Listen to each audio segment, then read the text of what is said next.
Good evening and welcome to week 2 of In the Zone. How important is this show to Sports 10? I've been in Florida all week, but flew home this morning because I couldn't miss Friday Night Lights. Yeah, rub that vacation time in a little extra, Rick. A lot of action on the gridiron tonight. Our first big rivalries this year, Linton visiting Sullivan and South Vermilion at North V. Also, a lot of ranked teams in the Valley, North Central, Northview, Vincennes, Lincoln, Eastern Green, and North Davies, all looking to stay perfect on the young season. And action across the state border. Rick, they kicked off football over in Illinois. But first, we'll start with a big rivalry showdown between Linton and Sullivan. The Arrows circle this game on their schedule every year, but they've really been waiting for this one after what happened last year. Sullivan looked like they were going to win at Linton, but the Arrows fumbled in the red zone to end the game. Linton held on to win 30-28, stretched their winning streak over Sullivan to 3 straight. The rivalry continues tonight. Sullivan and Linton meeting for the 101st time ever. In the second quarter here, Lance Dyer for Linton, the quarterback, heaves it down the far sideline, and it's reeled in by Gavin House. The Miners threatening just before the half. Later in the drive, Dyer rolls out, but he's sacked by Carter Vernelson. Sullivan ends the half in a big way, and they're up big at halftime to the third quarter now.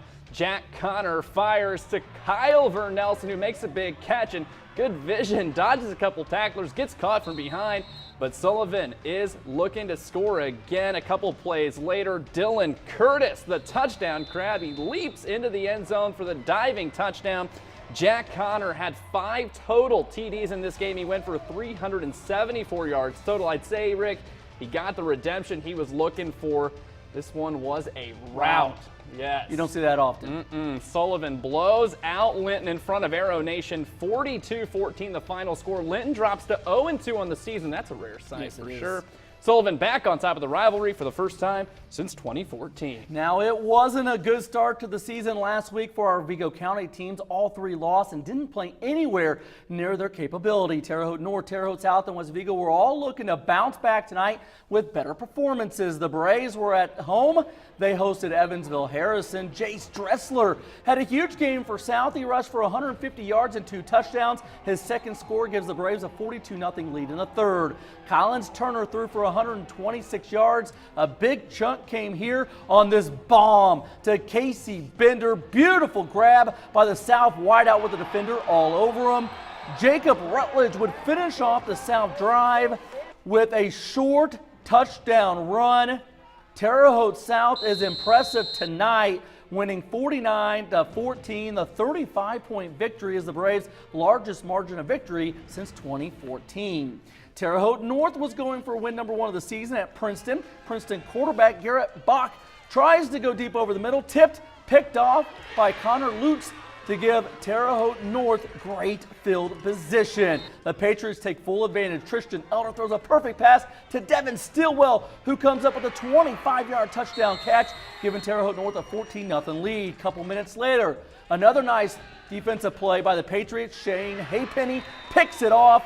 Then Elder, this kid has an arm, and this is a dime to the end zone. This time into the hands of Jim Golding for a 26-yard score. Terre Haute North gives head coach Chris Bear a win on his birthday. Happy birthday, Coach. Patriots win 31-7.